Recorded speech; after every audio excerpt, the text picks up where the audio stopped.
pour Haïti Tempo. J'ai une question pour le coach et une question aussi pour Johnny. D'abord, coach, comment se comporte l'équipe à 24 heures de ce premier match dans la Gold Cup? Et je voulais aussi savoir, qu'avez-vous dit aux joueurs après la défaite contre Curaçao? Et pour Johnny, nous avons constaté quelques failles défensives lors des derniers matchs de l'équipe. En tant que gardien, vous avez une meilleure lecture du jeu. Et que faut-il améliorer selon vous dans l'équipe? Merci. Alors, je vais démarrer.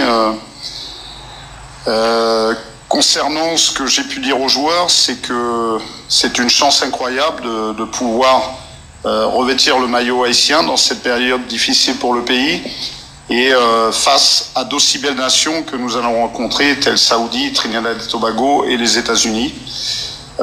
Il va falloir également se lâcher sur cette compétition, être entreprenant, rectifier les quelques erreurs que l'on a pu faire sur le dernier match. Voilà, on s'y attelle depuis 3 jours.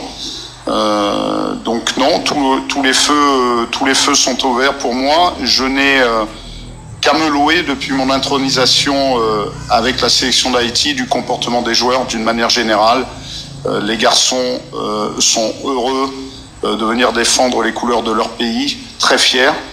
Non, d'une manière générale, très content d'être à la tête de ce groupe et j'espère qu'on fera honneur au pays et qu'on montrera une formidable image de cette équipe. En tout cas, depuis 1 an et demi, j'ai qu'à louer leur comportement d'ensemble. Johnny. Pour la question, alors concernant le match de Curaçao, oui, malheureusement, on a vu aussi nos failles. Maintenant, faut pas oublier que je pense que psychologiquement, ça a été un autre match que contre Aruba. Faut savoir aussi qu'on était déjà qualifié après le premier match. Alors, je pense que ça a pu jouer un rôle psychologique durant le match, mais voilà. Et je dis pas que c'est bien, mais je pense que c'est peut-être une bonne chose qu'on ait vu nos failles face à ce joueur d'équipe pour nous permettre justement de travailler sur ça et pas faire les mêmes erreurs et essayer de bien préparer ce match de demain, tout simplement.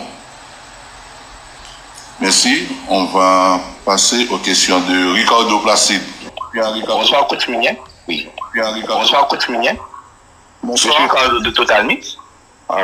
Après la défaite 5-1 face à Curaçao mardi dernier, quelle lecture faites-vous des failles défensives qui ont permis à l'adversaire de marquer à 5 reprises et aussi à la suite du tirage au sort des qualifications pour la Coupe du Monde ce jeudi, comptez-vous collaborer étroitement avec la fédération pour tenter de convaincre des joueurs comme Delgado ou Wilson Isidore de rejoindre la sélection afin de renforcer l'équipe en vue de la dernière phase des éliminatoires qui débutera en décembre? La question des joueurs qui pourraient rejoindre la tanière de la sélection d'Haïti. Effectivement, on a scouté pas mal de garçons, on est rentré en contact avec eux. Je lis un peu tout et n'importe quoi dans la presse. Aujourd'hui, Bellegarde, je pense, est sensibilisé avec ce qu'on fait. Il suit nos résultats depuis quelques mois maintenant. Il a été l'année dernière blessé en début de saison. Il souhaitait, en étant revenu bien en forme, couper de manière à bien réentamer la prochaine saison sportive avec son club, qui sera importante en Première Ligue avec tous les enjeux que cela comporte. C'est un garçon à terme, je pense, qui va nous rejoindre. Je l'espère dès septembre, parce que si on veut aussi se qualifier pour la Coupe du Monde, c'est maintenant que l'on peut avoir besoin de renforts. Après, quant aux autres, voilà, on les suit, on est en contact avec eux. Encore faut-il ne pas prendre pour prendre un joueur professionnel. Il faut qu'il y ait une fibre haïtienne derrière, parce qu'il y a un groupe qui est en place, qui a plutôt bien répondu depuis 1 an et demi, qui aime son pays, qui est très investi. Donc il ne s'agit pas de faire n'importe quoi, il faut que le garçon s'intègre au milieu de ce groupe et amène une plus-value. Donc voilà, ça sera là, on est focus sur cette compétition, et dès qu'elle sera terminée, on va repartir au combat et essayer de voir ce qu'on peut faire pour ouvrir les portes de la sélection. Depuis mon intronisation, c'est ce que j'avais dit lors de mon premier discours avec les garçons. Je souhaite que les portes de la sélection soient ouvertes en permanence, que ce soit pour y rentrer ou pour en sortir, de manière à ce qu'il y ait de la concurrence au sein du groupe, parce que je pense que ça stimule les garçons et ça nous emmènera à être encore un peu plus performants. Mais encore faut-il que les garçons méritent d'y entrer. Voilà, donc ça sera l'enjeu après cette compétition de pas mal de discussions, d'observations, certainement de rencontres avec certains d'entre eux. Voilà, je peux pas en dire plus parce que pour l'instant notre concentration est tournée vers le match de Saoudi et cette Gold Cup. Et on va passer à une autre question. Aux autres questions, on reçoit Adam Skarger. Allô, bonsoir. Bonsoir. Oui, je salue M. Saint-Minier. Je travaille pour Radio Gouv FM pour New York. En fait, j'ai une question pour M. Minier. Comment as-tu digéré en fait la défaite contre Curaçao? Et une question pour Johnny Placide. Johnny Placide, tu as tiré en fait la défaite contre Curaçao. Et une question pour Johnny Placide. Johnny Placide, tu as 37 ans maintenant. C'est peut-être ta dernière participation et pour la Gold Cup. Si on est qualifié pour la Coupe du Monde, est-ce que tu seras disponible pour l'équipe? Alors, je vais anticiper la question de Johnny, mais si on est qualifié pour la Coupe du Monde, j'ai du mal à croire qu'il ne va pas être disponible pour y aller. Pour revenir sur votre question me concernant et la défaite de Curaçao, évidemment que je hais la défaite. J'aurais aimé arriver ici et continuer une série d'invincibilité. Malheureusement, ce n'était pas le cas. Il faut positiver, peut-être se dire que la gifle qu'on a reçue va nous permettre de nous recentrer et de performer dès demain soir. Voilà.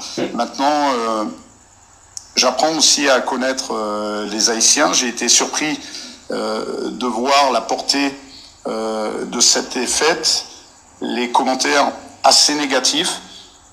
Même si notre job fait que c'est souvent le cas, il faut accepter la critique. Mais surtout quand elle est constructive. Je pense que pour essayer d'aller au bout et de se qualifier à la Coupe du Monde, on aura besoin autour de l'équipe d'ondes positives. Tout seul, on n'y arrivera pas forcément. Je rappelle aussi que depuis pas mal d'années maintenant, tous les matchs d'Haïti se font à l'extérieur, ce qui n'est pas rien en termes d'adaptation, parfois on n'est pas à l'abri de relâchement, on n'a pas le même soutien populaire que si les garçons avaient reçu Curaçao à domicile. C'est une réalité qu'on doit prendre en compte. Voilà. Prendre en compte. Voilà. Mais je pense que si, honnêtement, les garçons sont centrés à 2000% sur la sélection et que si il y a un soutien populaire à côté, s'il y a des ondes positives, ils seront pas loin de ramener la sélection en Coupe du Monde. Voilà, donc c'est tout ce que je souhaite. Quant à moi, voilà, on en a tenu les conséquences de cette défaite. On a fait un retour sur le match. On a essayé de corriger certaines choses à l'entraînement. Mais maintenant, on va être positif. Ce qui nous intéresse, ce match-là est passé. Moi, ce qui m'intéresse, c'est le match qui arrive et il arrive vite puisque ce sera demain. J'ai 37 ans, donc je ne vais pas vivre éternellement, mais c'est vrai que voilà, aujourd'hui, cette compétition, en tout cas pour la Gold Cup, sera ma dernière compétition, ma dernière Gold Cup. Voilà, l'objectif, moi, c'est d'emmener le pays à la Coupe du Monde. Voilà, donc je me donne encore voilà, toute cette année, et puis en espérant qu'on soit qualifié pour cette Coupe du Monde, mais c'est vrai qu'effectivement, pour cette Gold Cup, ça va être ma dernière. Donc j'espère la finir de la meilleure des manières. Voilà, aujourd'hui, je pense qu'avec toutes les années que j'ai passées en sélection, je me dois aussi de ramener cette sélection au plus haut niveau, et le plus haut niveau, c'est la Coupe du Monde. Donc je ferai tout en tout cas pour ramener cette équipe en Coupe du Monde. Et comme je l'ai toujours fait, j'ai toujours tout donné pour la sélection, pour ramener cette équipe en Coupe du Monde. Et comme je l'ai toujours fait, j'ai toujours tout donné pour la sélection, j'ai jamais triché. Donc voilà, je continuerai comme ça jusqu'à la fin. Voilà. Ok, on prend une toute dernière question avec Caleb Pierre. Caleb?